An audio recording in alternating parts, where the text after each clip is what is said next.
Il faut bien un début, hein. Donc vous avez été le bon début.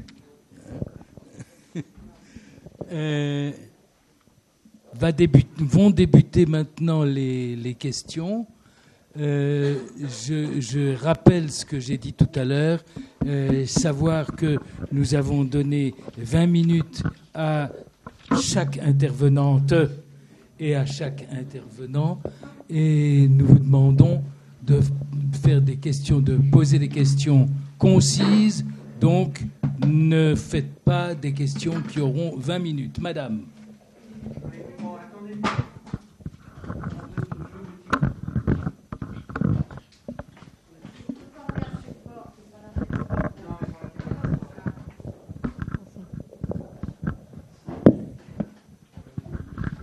Et merci pour tous les intervenants, c'était très intéressant. Ma question est pour Avram Lévy à propos du microbiome. C'est une idée géniale que j'adore. Je me suis inscrite moi-même. Je fais la publicité pour ce microbiome et j'aurais bien voulu avoir plus de renseignements pour pouvoir faire encore plus de publicité. Qu'est-ce que vous pouvez ajouter à ce que vous avez dit à ce sujet?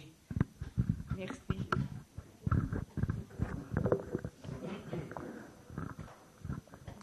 Je réponds maintenant?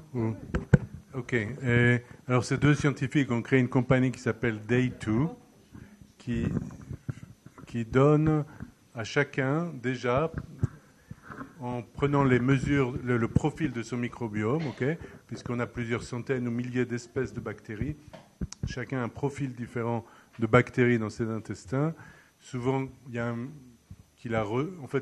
souvent, il l'a reçu, le bébé le reçoit à la naissance chez sa mère quand il naît.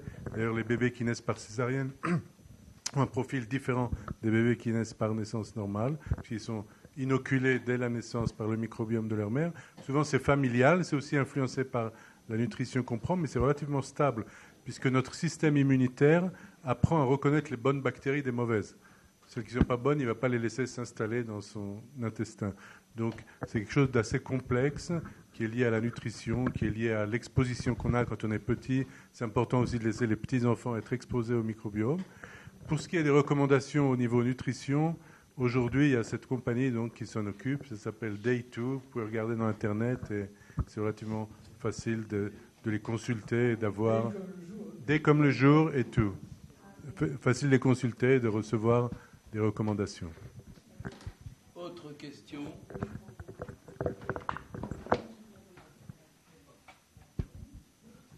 Mesdames, Messieurs, vous avez été extraordinaires. Il n'y a eu qu'une seule question. Vous avez été extrêmement persuasifs les uns et les autres. Merci.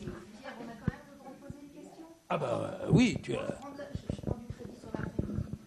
Vous avez parlé de l'intelligence artificielle. Vous dites qu'Israël manque d'experts en matière d'intelligence artificielle, c'est-à-dire manque de formation, manque de recherche dans le domaine?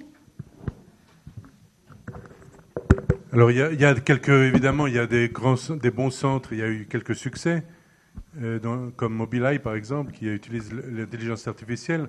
Même le travail que j'ai mentionné sur le microbiome, c'était fait par l'intelligence artificielle, pouvoir prédire à partir d'un profil de bactéries quelle nutrition vous convient, en prenant 1000 ou 2000 patients qui ont été observés. Donc on a un training set, on apprend sur ces patients.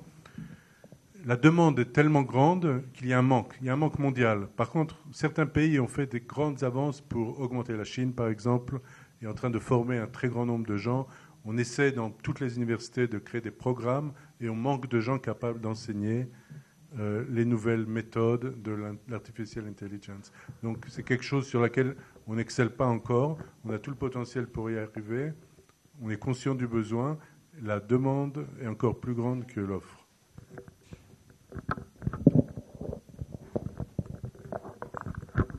Je répète ce que j'ai dit il y a un instant.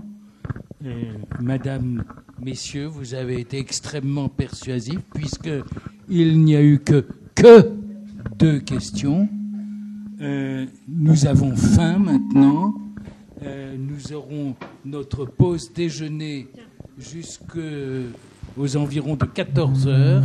À partir de 14 heures, table ronde animée par Pascal Zonshine sur le thème « En route vers 2088 ». Pour l'instant, c'est « En route vers le déjeuner ».